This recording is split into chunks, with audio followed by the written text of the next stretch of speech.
That God, the old people say, he's lying down, but he's not sleeping.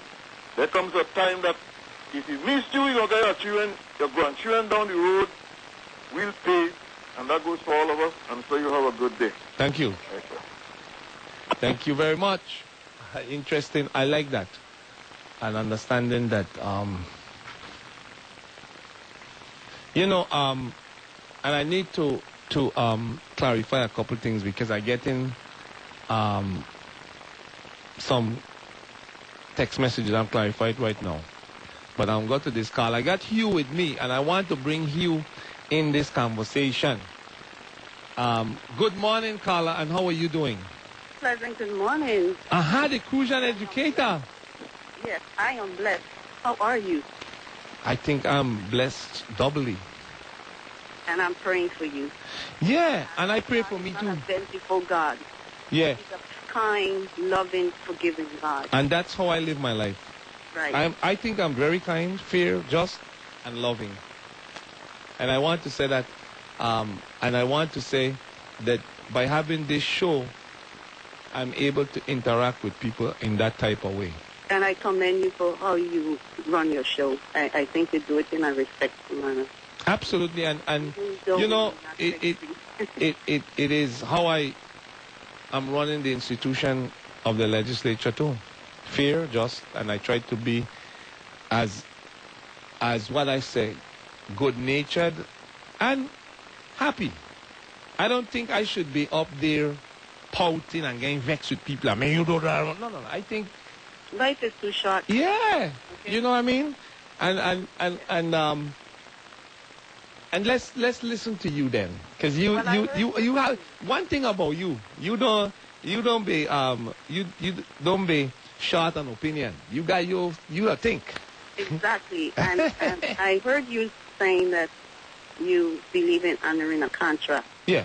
My first question is this. If you believe in honoring a contract, why are you not honoring the collective bargaining agreement? Oh, nobody didn't say we honor it. It just well, people.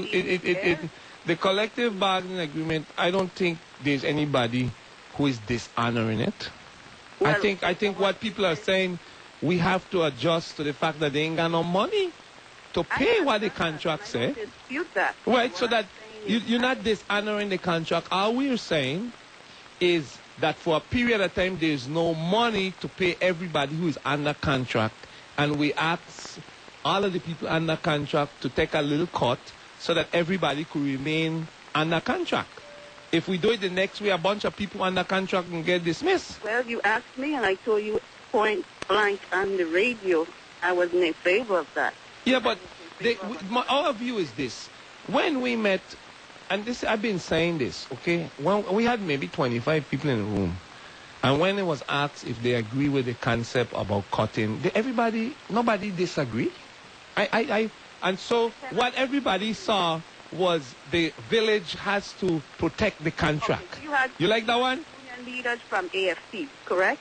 We had union leaders from all over. All over. I don't think AFT was there. Okay, but anyway. But then I met with AFT afterwards, and they came up with the sliding scale too. Okay? Well, I think they were, obviously, there was a miscommunication. Because, you think so? Yeah, the union leaders didn't come back to the rank and file and ask them. But does the union leaders have some degree of authority that they could act without every time they got to act, they got to go to the rank and file? What is the scope of the authority? Something that is a modification or alteration of the collective bargaining agreement, they have to come. Well, I'm saying this to you. We had an agreement and the concept of a cut.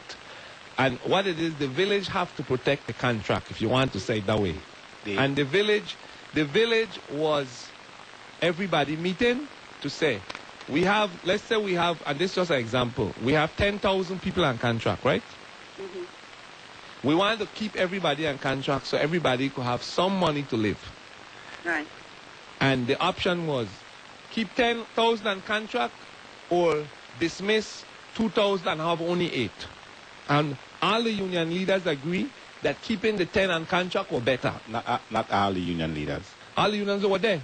Yeah. All of them was there, but what the Crucian educator is saying is so true, that union representative cannot go to the Senate and sit down with them and make decision without going to But the why members. are they representing the members? They can't. The members. What's a representation? The members give them the opportunity The authority to represent them, but Yeah. not without hearing from them first. Well, listen. No union could negotiate on my behalf without coming to the membership meeting and saying, this is what's on the board. You all agree or disagree. No, and but- that's what the Kruger educator is Yeah, saying, but and I agree with her. you could agree, but we are not. Crucial educator, listen to this, and Hugh too. We're going to disagree on that.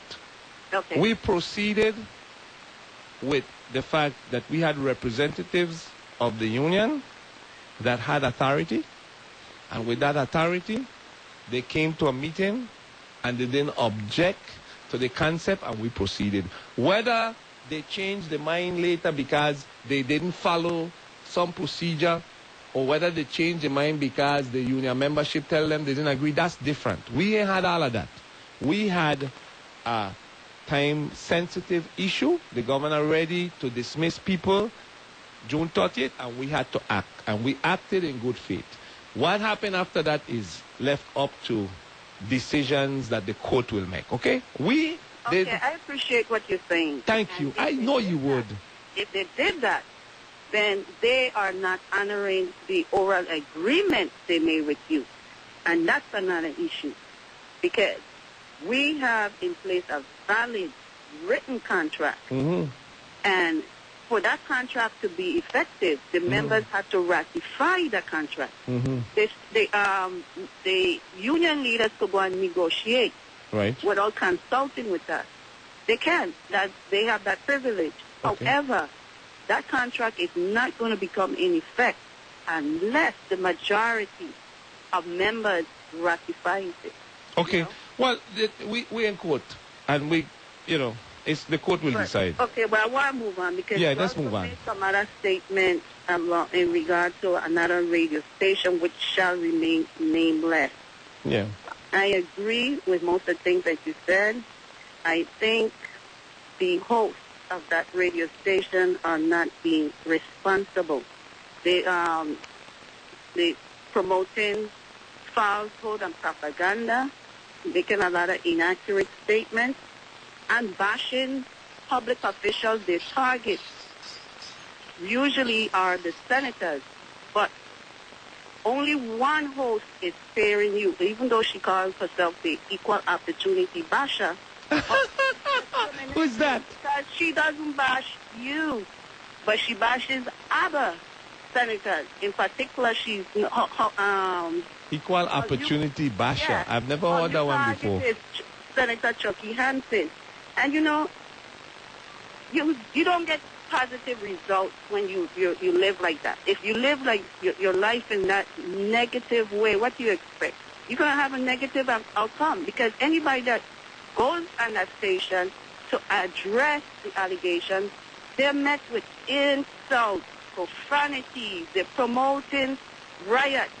See, I'm not in favor of the 8% cut, but I will never advocate for anyone to have a protest and go marching anyway. We're doing it the right way. The matter is being addressed in court. Yes. That's the way to go. Even Right. though I don't agree with the 8% cut across the board. But, I'm hoping we can resolve that issue, because I understand that Senator Sanis has a proposal to rescind the 8% across the board cut. Is that true? Yeah, it's a drafted request, but there's a consensus in the institution that, you know why we instituted the 8% cut, right? To avoid dismissals, right? Right. If there are dismissals, why would we continue with an 8% cut? Well, then the governor has... You see what I'm saying? So the governor has the authority whether the 8% cut is in effect or not. Well, I mean, just realize one thing. We were trying to help a situation. And that's why I say I understand. And so if But if here, if there are dismissals, if there are dismissals, hell is paved with good intention. yeah. But no, it was done. We did it. It was done. Yeah, and now... You consider now you're seeing the reaction. And Right. I'm not saying it still can be done. But what I'm saying is this: why not retract or rescind that portion of the bill? Have the union leaders go to the members, get input, and draft up a concession agreement that we all can live with. Because that's an option, and that's a good option. And the issue, though, I think that people didn't appreciate and maybe they didn't believe, is that the immediate concern is cash for paying wages.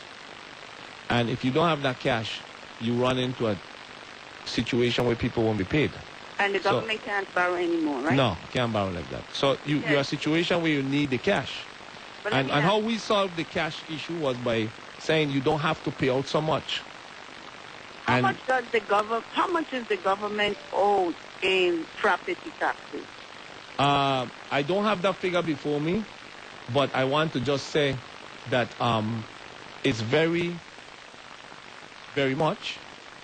And the property tax issue, when it starts to generate its income, will reduce deficits and make cash available. But if your salary is less, how are you going to pay for property taxes? No, if your salary is less, right? And let me say this to everybody, okay? This is how it goes, okay? This is how it goes. Everybody has a different approach to how they go manage their money.